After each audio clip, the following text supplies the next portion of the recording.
En 1964, en un momento crucial de la Guerra Fría, la periodista estadounidense Lisa Howard logró lo impensable, una entrevista inédita con el líder cubano Fidel Castro.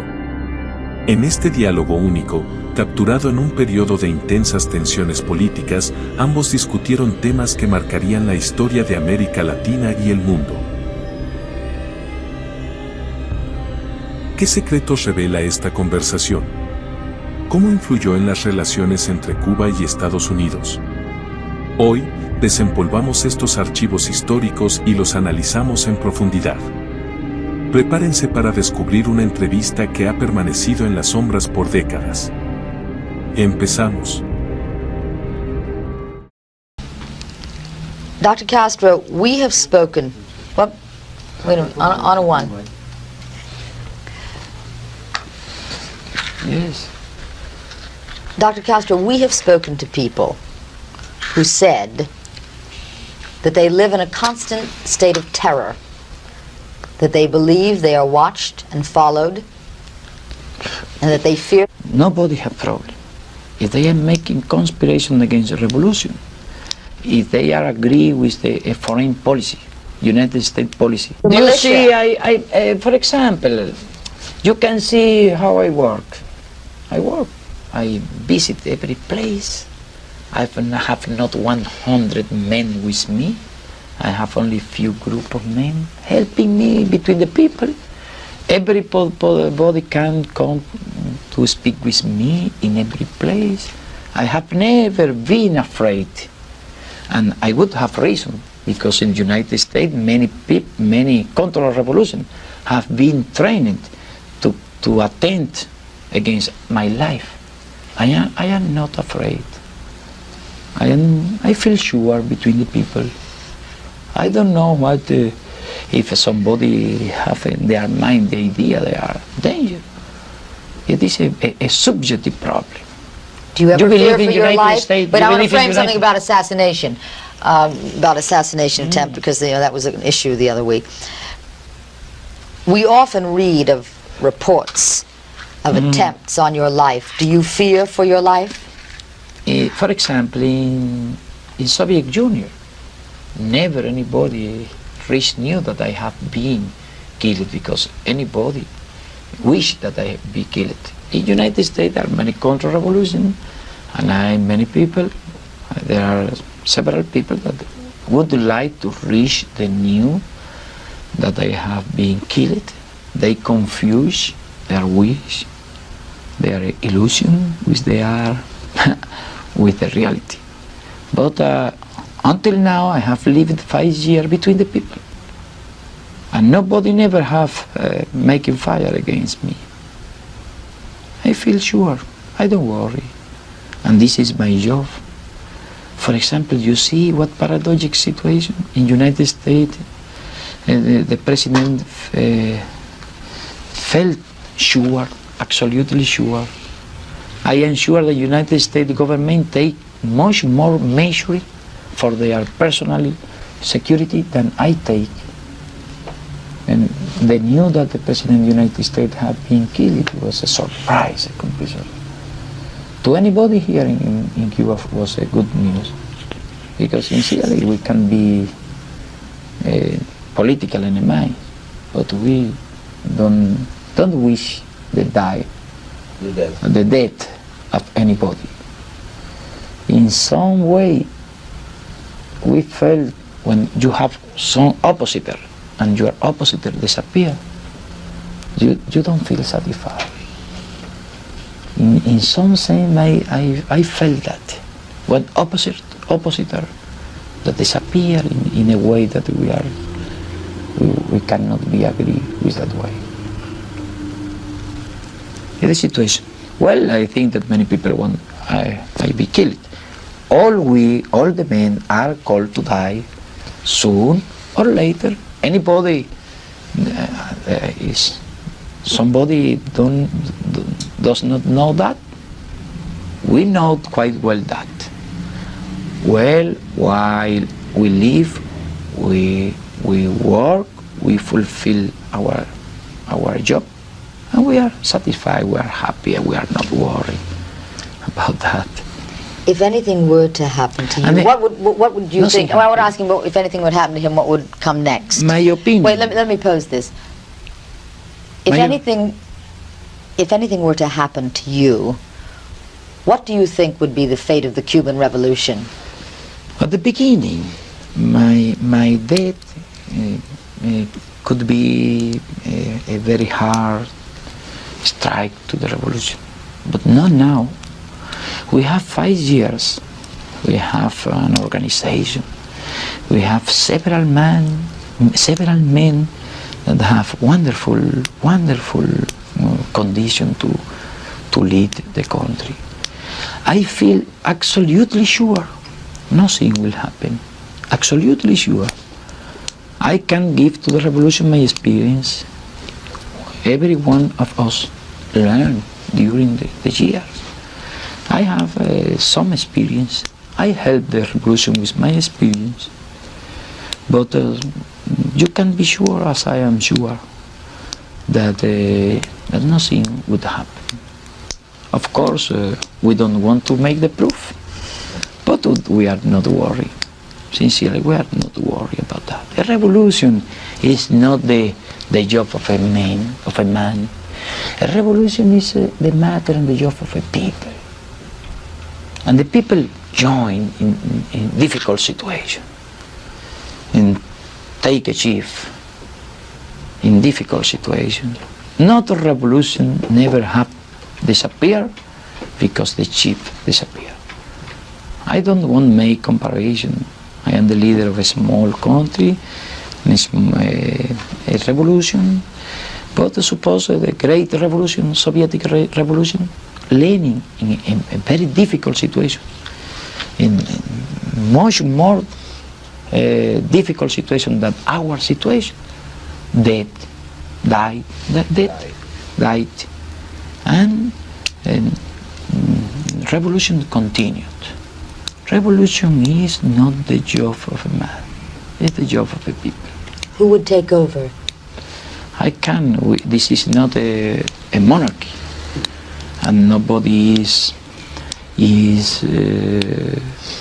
deciding. At the beginning, when I understood it was a danger for the revolution, that I be killed, I spoke about Raúl, but it is a problem that ought to be solved by the direction, the collective direction of the revolution. We have many men. And as you see, we have a president. I am prime minister. My job is not is a political job, and I give the strength to the idea, impulse. I give impulse to many things, but we have the president, the minister council, we have a political party, we have the direction of the political party. In that situation, the national direction of our party would design a prime minister to make the job that I do. But here in Cuba, all the principal problems, political problems, are discussed in our direction, in the direction. All the important problems. I never take a personal decision. Always I like to know the opinion of the other, and when we are agree, we take decision. Dr. Castro, is there any possibility that this revolution could go in another direction, that is, back to a democracy, to free elections, to many of the proclamations that you issued in the Sierra Maestra? It is not easy that one United States, ¿cómo se llama? Un ciudadano corriente, un ciudadano normal, a common citizen of the United States and the Cuban Revolution can understand about those problems. You have your idea about democracy. We have our ideas of democracy. For democracy, there are many examples. For example, I can speak about unemployed. I can speak about Negroes in the United States. To know one of them, the Negroes who live in the South, the United States. And to know, then you can speak about the democracy. To many poor people in the United States, unfortunate people in the United States, you can speak about the democracy. For them, democracy is a formal idea. You have two parties, both controlled by oligarchy in the United States. You call that democracy. In Athens, in the ancient Athens, Greek, in ancient Greeks, they called democracy, and there were dozens of thousands of slaves. And they were speaking about democracy. You in the United States have many interests in all the world. Your company make to work very hard. Millions of men in Latin America and all the world, they have not rights. They have not standard of living. They have not illustration, education, and they have not hospital assistance. So you speak about your democracy. And that is why you never, it is not easy. Someday you will understand our idea of democracy. Well, I'm sorry, I thought are we on? Yes. Everybody ready? Okay. Ready. Okay, Dr. Castro, Rule 5, Take 2.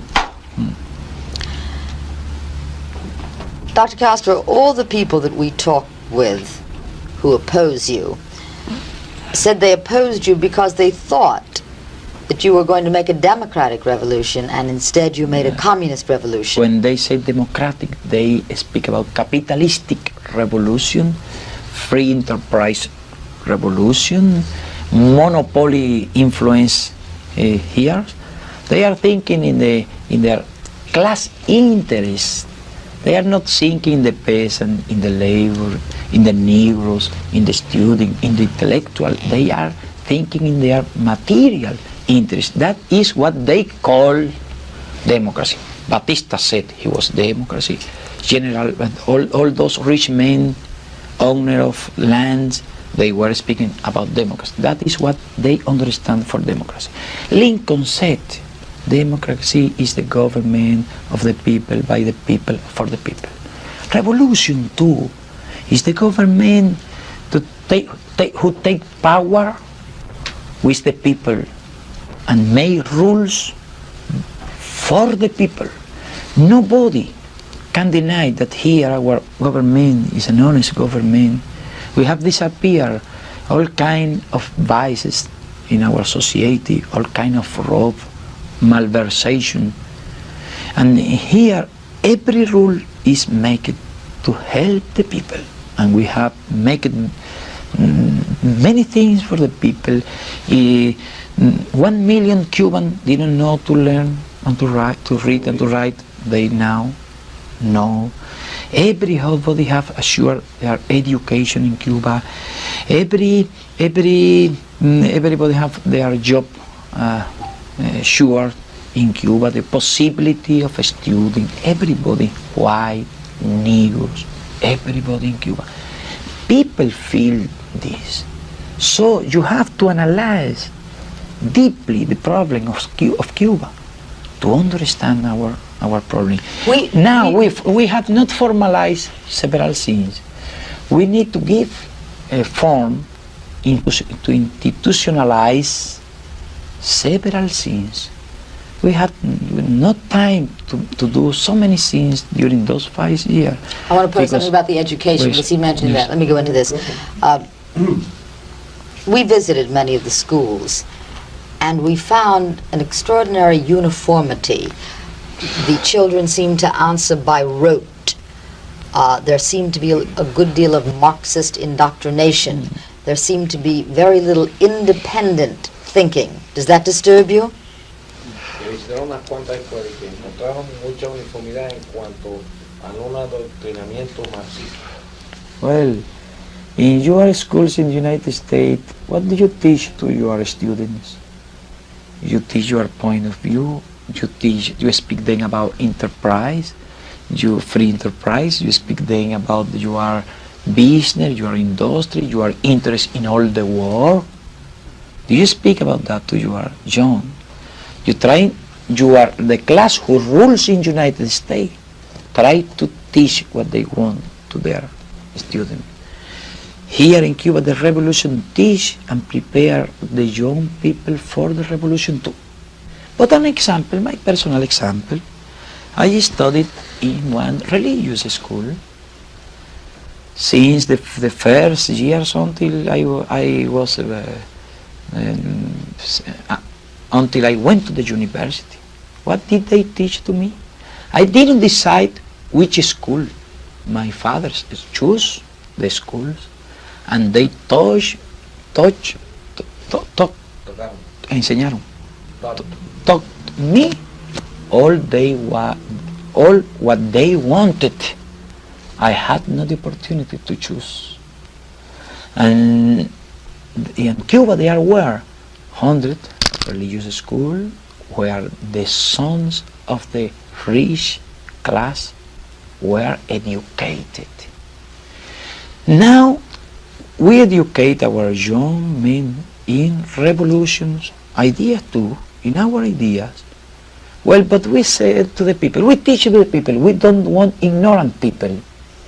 We want people who learn to think, who learn to sing.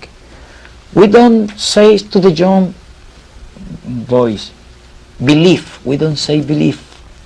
We say study. We say then think. If we were afraid that the people study and the people think, we never would develop the education until the degree, grado, until the degree that we have developed. Because we are teaching to everybody. We are educating to everybody. And if you know to read and to write, you are in better condition to think and to analyze. You can lie to those ignorant people. ¿Cómo se dice engañar? Cheat. You cannot cheat educated people. And we the revolutionaries have real obsession to educate the people. So it proves we are not afraid that the people think and the people analyze. We are sure about our future. We are sure about our job, about our reason. You were revolutionary too at the beginning. When you make your independent war, you had to fight. What the England thought about you? You were liberal at the beginning. The England were monarchy, and the England were not agree. And the England went to Canadian, to other places. And you in United States began to teach to the people your constitution, the right, the Declaration of Right of the United States. You talk to your people that. So in England they said, they are liberal. To call somebody liberal in 1776 was the same to call now socialist, Marxist, communist now. Is the same. Those who went out to hear about communists is a devil. But when you made your revolution, when you were called liberal, was the same as devil. Are you comparing your revolution with our revolution?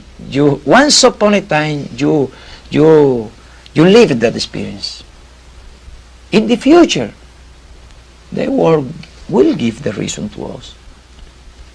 I am sure, and will not give the reason to you now, because you were liberal at the beginning, but now you cannot call yourself liberal. What happened in Vietnam? What happened in Latin America? You help dictator, you help a military group. You have been in good relation with oligarchy until Cuban Revolution. If you now begin to worry about social reform, was a consequence of Cuban Revolution. Can you deny that? Could that not be a social consciousness on our own part and not the cause of the Cuban Revolution? No podría ser que han tomado más conciencias sociales y no la causa de la revolución cubana. Well, but it coincides very much with Cuban Revolution. I suspect. I have my doubt about that. Go ahead. Okay, on the de Gaulle, you got two things, Khrushchev and de Gaulle. You spent a great deal of time with Premier Khrushchev recently, and on your first trip to Russia. What do you think of Mr. Khrushchev as a man, as a leader? I have a wonderful opinion about Khrushchev. I have spoken about that here in Cuba. I admired Khrushchev. He's a very human man, very sensitive, how do you call it? Modest man in his relation with everybody, with the people, with the other leaders. He's very, very much intelligent man, very much. He's a very clear mind, and he's a responsible man. He's a peace man too. Really, he's a man who worries for peace, and I understand him very well. And more I know him, better impression I have about him. A wonderful impression, really, sincerely. You are now buying buses from England. You are talking about buying ships from Spain. I understand you have an economic mission in Switzerland. Does this mean a radical change in your trade policy, Dr. Castro? No, never. Where is the change? We never denied to make business with United States, with any nation. Was United States policy to cut our commercial relation with United States and all and those nations that you mentioned. Was not our policy. Our policy has been since the beginning to business with all the nations, and that is what we are doing. That is what we are doing now. We succeed. We a lot succeed, really. And I think it's a big mistake of the United States try to cut that relation, because the United States cannot forget that nations have their problems. They are money problems. They need business. They need to sell to solve their problems. All the nations have economical problems, and it's a wise policy, that economical blockade. That is why that is not a realistic. You spoke about realism. That is not in any way a realistic policy. You, the American, like to say that you are practical people, that you are realistic people. But I have seen many things in which you don't prove to be very much realistic. And you call us that we are illusionistic people, that we are dreaming, and we are proving we are more realistic. Our policy is more realistic than your policy. How do you regard President de Gaulle's policy of recognizing Red China? I think it was a very wise policy. Very wise policy. And that proves once more that your policy is not a realistic policy. That proof is another example. You have spoken me about that. I think it's a wise policy. Another thing, as you know, de Gaulle had played a very important paper in the modern French. My idea, of course, and my social idea, and political idea are quite different from political idea of de Gaulle. But de Gaulle worked very much for French. In the worst days of French, he played a very important paper, and a very important role. And France has now a very important position in international matter. And while he take measures like that, it is just that we recognize it's a very wise policy. I know that you don't like that policy, but it's a consequence of your mistakes. Mistake in many places. But I am not going to give advice to you. I think you will learn with the time. What would you like to see? I have to pose this. Wait a second. The England. My turn. Okay. What would you like to see the United States do as regards Cuba?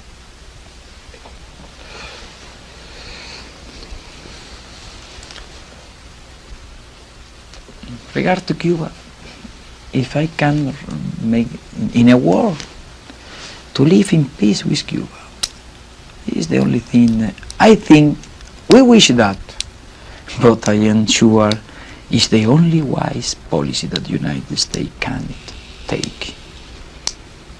But if I try to persuade you about that, many people are going to believe we are going, ¿cómo se dice hundirse?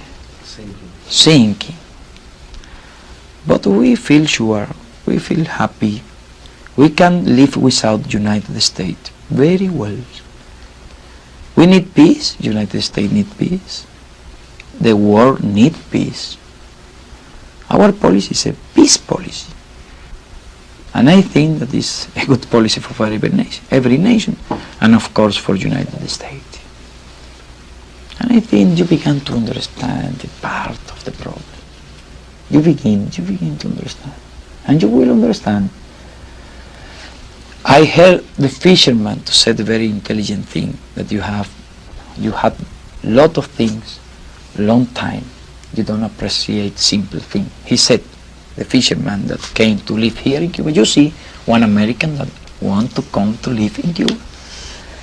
Well, and you will be wise with the time, like England, like French. You saw French had a lot of problem, colonial problem in Vietnam, in Algeria. They made the peace with Vietnam. They made the peace with Algeria. Now they have good relation with Algeria. And nobody doubt that is a better policy for French than the policy of war with Algeria. But what happened? French left a problem, and United States took the problem. And when the wise government leave problem, you that are not wise take the problem. That is what is happening. The England are wise people too. But we feel. Are wise people too, but you are not wise people now. But we feel that we want to live in peace, but that you are interested in exporting your revolution all over Latin America. Perhaps we have live in peace. We have declared very clearly that we are in condition of living in peace with all the nations. But it is necessary the nations, the others, live in peace with us too. Si te ha gustado el video, compártelo. Dale me gusta, suscríbete al canal, deja escrito tus sugerencias y opiniones. Recuerda siempre, la felicidad de un pueblo descansa en la independencia individual de sus habitantes.